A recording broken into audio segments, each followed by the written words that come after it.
Bonjour, vous regardez Deux Gouttes de Culture, l'émission de culture générale.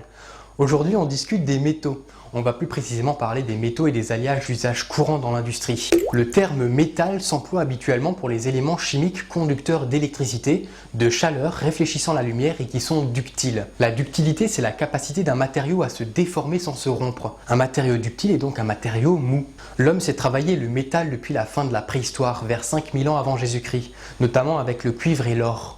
Ce sont des métaux faciles à manipuler car ils sont très ductiles. Donc le cuivre, son nom vient du latin cuprum qui signifie île de Chypre, réputée pour ses mines de cuivre. La couleur du cuivre pur est rougeâtre.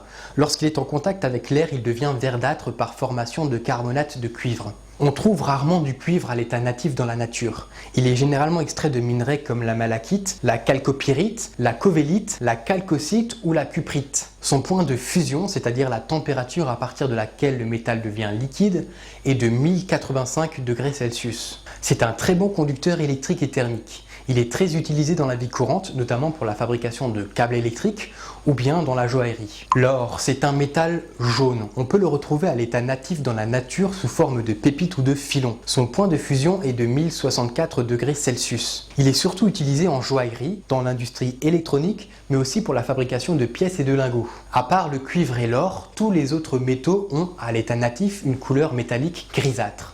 Comme le plomb, c'est un composé toxique à l'origine de pathologies qu'on appelle saturnisme. Le plomb est également un contaminant de l'environnement. On trouve principalement du plomb dans des minerais comme la galène. Il est facile d'extraire du plomb en raison de sa basse température de fusion, de 327 degrés Celsius. On utilise encore le plomb pour les soudures, les batteries d'accumulateurs ou par exemple pour se protéger des rayonnements ionisants. L'argent. C'est un assez bon conducteur. On retrouve de l'argent dans des minerais comme l'acantite, la proustite ou bien la pyrargyrite. Sa température de fusion est de 962 degrés Celsius. Il est utilisé en joaillerie, dans le domaine de la photographie ou bien aussi pour la fabrication d'instruments de musique, comme les flûtes traversières. L'étain.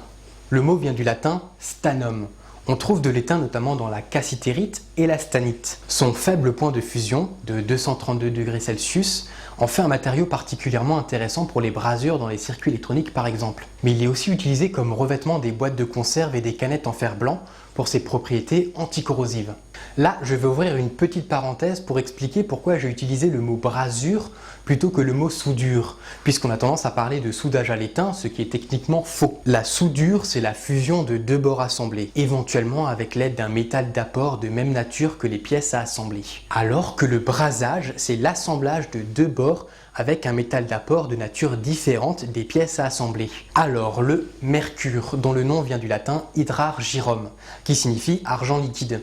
En effet, c'est un métal liquide à température ambiante, puisque son point de fusion est de moins 39 degrés Celsius. On le retrouve très rarement à l'état libre dans la nature. Il est surtout extrait du cinabre. Il est très toxique et génère des vapeurs nocives. C'est pourquoi on l'utilise de moins en moins dans l'industrie. Néanmoins, on peut encore en retrouver dans les thermomètres, les baromètres, certaines piles, mais aussi dans les interrupteurs électriques et les lampes à vapeur de mercure. Le fer, c'est un métal gris-blanc dont les surfaces exposées à l'air humide forment des oxydes rouges sombres. C'est le quatrième élément le plus rencontré dans la croûte terrestre et le sixième dans tout l'univers. On trouve du fer dans des minerais comme l'hématite, la magnétite ou la sidérite. Son point de fusion est de 1538 degrés Celsius. Le fer est un sel minéral indispensable qu'on retrouve dans l'alimentation.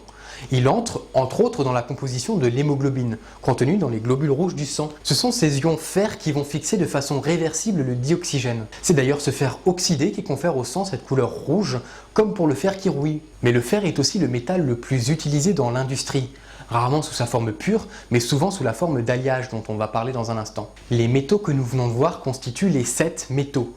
Ce sont a priori les seuls métaux isolés connus depuis l'Antiquité. Il faudra attendre le début de la Renaissance pour observer la découverte d'autres métaux, comme le bismuth, l'antimoine, le zinc, le cobalt, le platine, le nickel, le chrome, etc.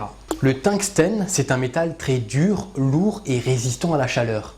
Son point de fusion est de 3422 degrés Celsius. Il est principalement utilisé pour fabriquer les filaments des ampoules électriques, mais aussi pour la fabrication des outils nécessitant une grande dureté, comme les scies ou les fourrés des perceuses. Le titane, métal léger qui résiste bien à la corrosion. Il est généralement extrait du rutile. Son point de fusion est de 1668 degrés Celsius. Le titane est très utilisé dans l'industrie aéronautique et aérospatiale, ainsi que dans le milieu médical pour la fabrication de prothèses en raison de sa biocompatibilité. L'un des derniers métaux à avoir été découvert, c'est l'aluminium, vers 1820. Pourtant, il est le troisième élément le plus abondant dans la croûte terrestre. Cependant, il n'existe pas à l'état natif dans la nature. Il est le plus principalement extrait d'un minerai appelé la bauxite. Son point de fusion est de 660 degrés Celsius. À l'heure actuelle, il est le métal le plus utilisé après le fer en raison de sa légèreté, de son coût, ainsi que de sa bonne conductivité thermique et électrique. Parlons aussi des alliages. Un alliage, c'est la combinaison d'un métal avec un ou plusieurs autres éléments chimiques, ce qui permet d'améliorer les caractéristiques du matériau, comme par exemple le rendre plus dur, le rendre résistant à la corrosion ou bien faciliter son usinage. Par exemple, pour le fer, on réalise les alliages suivants. La fonte, c'est du fer avec du carbone, entre 2 et 7% de carbone, très utilisé dans l'industrie automobile ou dans les éléments de voirie. L'acier, c'est du fer avec moins de 2% de carbone. L'acier inoxydable, qu'on appelle aussi inox, c'est un acier où il a été rajouté au moins 10% de chrome, ce qui provoque la formation d'une couche protectrice d'oxyde de chrome qui empêche à l'acier de s'oxyder. On peut aussi y retrouver du nickel pour améliorer la ductilité du matériau. L'acier est surtout utilisé dans la construction d'édifices. Alors, les alliages de cuivre. On a le bronze, qu'on appelle aussi airain, c'est du cuivre avec de l'étain. Le laiton, c'est du cuivre avec du zinc. En raison de sa facilité d'usinage, il est surtout utilisé pour produire des éléments de précision, mais aussi pour la fabrication de certains instruments de musique appartenant à la famille des cuivres, comme les trompettes. Parmi les autres alliages assez connus, on retrouve les amalgames. Ce sont les alliages formés avec du mercure et un autre métal, comme l'argent ou le plomb. Il était très utilisé en dentisterie pour faire les plombages. Le maillechort, il s'agit d'un mélange de cuivre, de zinc et de nickel. On retrouve cet alliage sur les pièces de 1 et 2 euros. Il s'agit de la partie dorée. Le cupronickel, il s'agit d'un mélange de cuivre et de nickel. Sur les pièces de 1 et 2 euros, il s'agit de la partie blanche. Et pour finir, le nichrome, mélange de nickel et de chrome. Il résiste bien à la chaleur et à l'oxydation. C'est pourquoi on l'utilise beaucoup pour la fabrication des résistances chauffantes, comme dans les grille-pains, les fours électriques ou bien les sèche-cheveux. On suppose que c'est sa brillance et son aspect propre qui ont donné origine à l'expression « Franchement mon gars, c'est nickel chrome ». Le mot du jour, c'est canopée. La canopée, c'est l'étage supérieur de la forêt, constitué des cimes des arbres. Bon ben, c'est fini pour aujourd'hui, on se retrouve le mois prochain. Allez, salut. Ah, c'est nickel chrome.